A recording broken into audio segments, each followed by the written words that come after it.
I am so effing tired of the amount of emotional labor that comes with dating Black men. I can tell you one thing. My interest in dating another Black man is like 1% at this point. Why would I get married when I could just play with one of your husbands for a little while? Whenever I see content of a man holding other men accountable, just men holding men accountable as it should be, but I look at the comments and they don't be nothing but women. What do men bring to the table? Like, quite literally, what do men do that women cannot? I'm asking you, what could we not do without you? And you're just telling me all the things that might be a little bit harder. You're not actually answering the question. So this leads me into the decentering men and what I actually mean. So what I mean is decentering men from aspects of yourself that you can't change.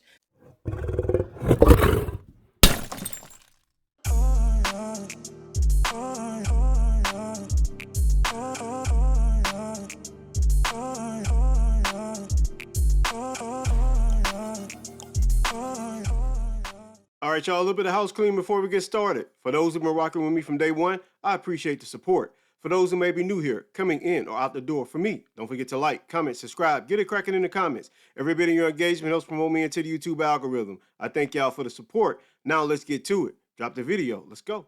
I am so effing tired of the amount of emotional labor that comes with dating Black men. Stop the cap.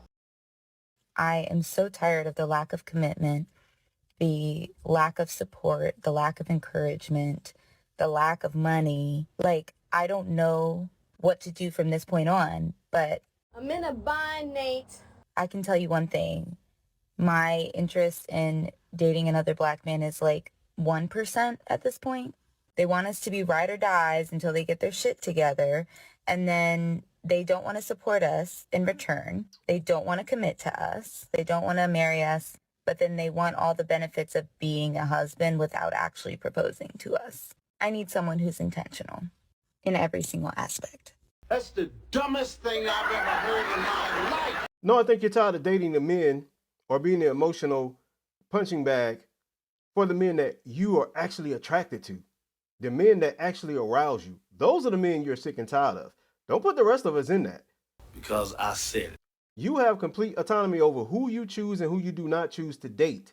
So if you're doing emotional labor for the men that you're in relationships with, who picked them? You did. That's a you problem. No one else is going to make any lane for you to get on social media and bitch and whine and complain about the men you choose to put in your own life. Go on.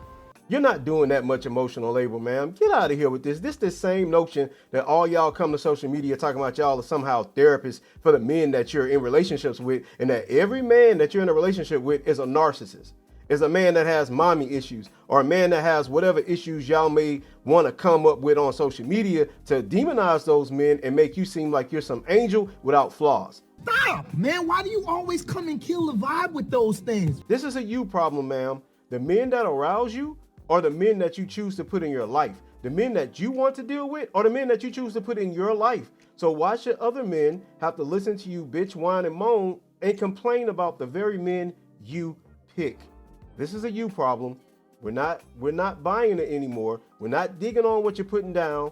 And y'all need to move past this nonsense. Either do some self-reflection, get some help for yourself, fix yourself, and figure out why you're attracting men that you have to do emotional labor with, which I'm not even gonna address that because I think it's cap.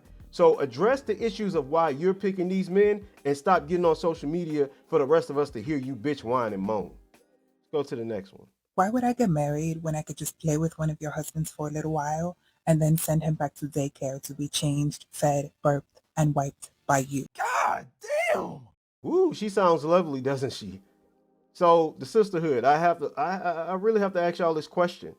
What's up with this?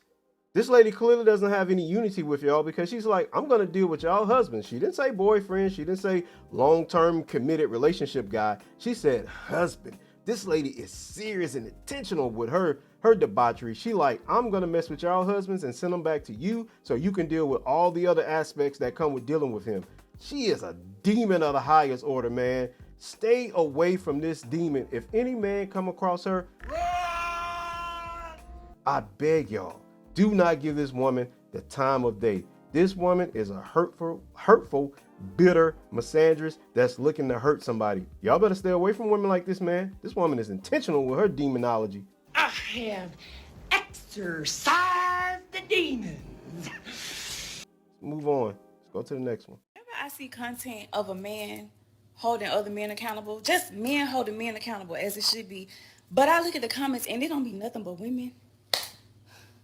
They be blowing me, because can y'all be quiet? Do y'all have to talk about everything? Please, can we let them have their moment, their space to reflect amongst each other, themselves, etc. Men do not take instruction or correction from a woman well. You already see Big Bro is taking care of it. Why are you in the comments, walking up in the space, yelling, expressing your grievances, or even your support in the fact that they finally being held accountable? That don't help nothing. Please, you just can't help it, can you? My Lord. Like, we rarely get to see this. You might just get somewhere if y'all learn to be silent. Silence. That's because a lot of women believe that holding men accountable means to embarrass them in front of everyone. That's what a lot of women are looking for. They're not looking for men to actually hold other men accountable when they're doing missteps or they're not behaving in the proper context. They're looking for those men to be embarrassed, ridiculed, and made a mockery of, because they get off on seeing other people hurt and harmed, because they're hurt and harmed, and hurt people hurt people. That's why they want to see this correction, and they can't help it but to get involved when actual men are holding other men accountable. They have to chime in because they want to be a part of the public lynching. They want to be part of making this man feel some type of way, because it's their way of getting back at someone hurting or harming them in their own personal life. They want to see this displayed. It's like watching a public flocking. It's that scenario where you just want to see someone put to shame and harm to get some type of emotional satisfaction, some gratification of seeing others harm because you're hurting. This is nothing more than a tactic used by those women who are hurt, bitter, and broken, that they want you all to see someone else being hurt and made embarrassed, because this is what makes them feel good. They like platitudes, symbolism, and others being hurt and embarrassed to negate their own feelings of hurt and bitterness. This is what this is about. This is why they can't help but to chime in when other men are correcting other men or holding other men accountable, because they want to be part of the stone throwing session. That's all this ever is. Let's go to the next one. And here we go. What do men bring to the table?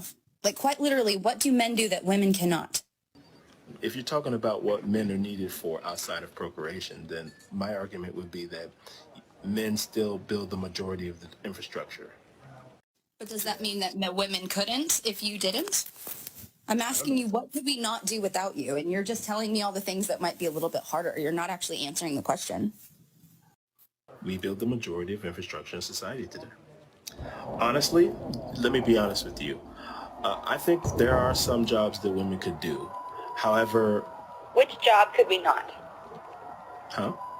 Tell me which one we could not do. We build the majority of infrastructure in society today. So the bridge falling in the background was hilarious. Also, that actually did happen. Let me say this to women that think and behave like this. It's not a matter of can or can't women do something, right? They always fall back on this, and I hear a lot of feminists do this. They take the position of, what can I do? It's not a matter of what you cannot do. Like, I believe there are small percentages of women who can work in infrastructure, who can work in construction, who can do those dirty, nasty jobs that a lot of men do. I think there's a very small percentage of women who are willing and able to do those jobs. That's not the question. The question is, are the vast majority of women willing, have the desire, and want to do those jobs? That's the question. And the overwhelming answer is hell emphatically no. It's not that women can't. They will not. They don't have the desire. They don't have the drive. And nor do they want to come home after a long, hard day of grueling, back-breaking labor. Go on. And face reality of that situation. No, they don't want to do it. That's the answer to this question. It's not, can't women do it? They don't want to do it. That's always the answer to that question. Any feminist that asks you that question, simply retort by, Now, let me ask you this question. Do women want to do those? Because women, for the past 100 years, have had, I ain't gonna say, not 100, but maybe the past 60 years, have had equal field playing to do whatever they want. And they're still not falling into those jobs, those dirty, gritty, nasty, backbending, laborious jobs. They're still doing typically what they have done for the past 100 years. And the reason, as society gets more egalitarian, women fall into more staunch traditional gender roles is women never wanted to do this shit to start. And that's all it is to it. Let's go to the next one. So this leads me into the decentering men and what I actually mean. So what I mean is decentering men from aspects of yourself that you can't change. For example, there's a certain feature that a guy likes and you don't have that feature and you can never have that feature. Oh well, too bad. There'll be somebody out there who likes you for you, and that's the person that you should be focusing on. So how do we do that, you may ask? Okay, so first of all, you need to embrace your self-worth. In a world that often measures our value against external standards, it's crucial to affirm our worth independently of social validation. Each of us have inherent value, unique talents and strengths that deserve recognition and celebration. Let us cultivate a deep sense of self-esteem grounded in our inherent worth. I agree with this woman. I got this content from a YouTube channel called Chocolate Squad. She's not my cup of tea as far as content creators, but on this particular clip that I put in here, she did make good sense. And I do agree with what she's saying. You have to have self-worth. Outside external validation strokes your ego. Confidence comes from within. Anytime, and I'll say this to both men and women, anytime you need outside validation to boost your confidence, then that's not confidence. That's ego. Confidence is eternal. It comes from within. It comes from you doing the work, the valuing yourself, and also having a positive outlook on your esteem. That's confidence. Ego is things that come from the outside that validate and make you feel a way that you've done things that influence the opinion of others. That's ego. A lot of people confuse confidence with ego. Ego doesn't come from within. A lot of times people think ego is something that's internal. It's not. Ego is stroked from outside. Ego are the external validations that you get from others, like social media and people in your peer circle and friends and family members. Those are the things, I should say, that stroke your ego. Confidence is what you build from within. So I agree with her, although a lot of her content I don't agree with, but on this particular one, I absolutely agree. So good job, Chocolate Squad. If y'all want to go and check her out, she's on YouTube. That's all I got, man. Don't forget to like, comment, subscribe, get it cracking in the comments. I'll see y'all in the credits. 2 fingers. Peace. I'm out. Catch y'all on the next one. Like Jesus. I don't ask for much from you. It's like you don't got the time to lose. Made me feel like I'm a burden when I tell you how I'm hurting. No, you just say you're sorry to say you did. I ain't over it. So let me take my time and talk my shit till I'm over it. Ooh, if you don't want the hate, you should act right. I'll be talking about you in the past time when you say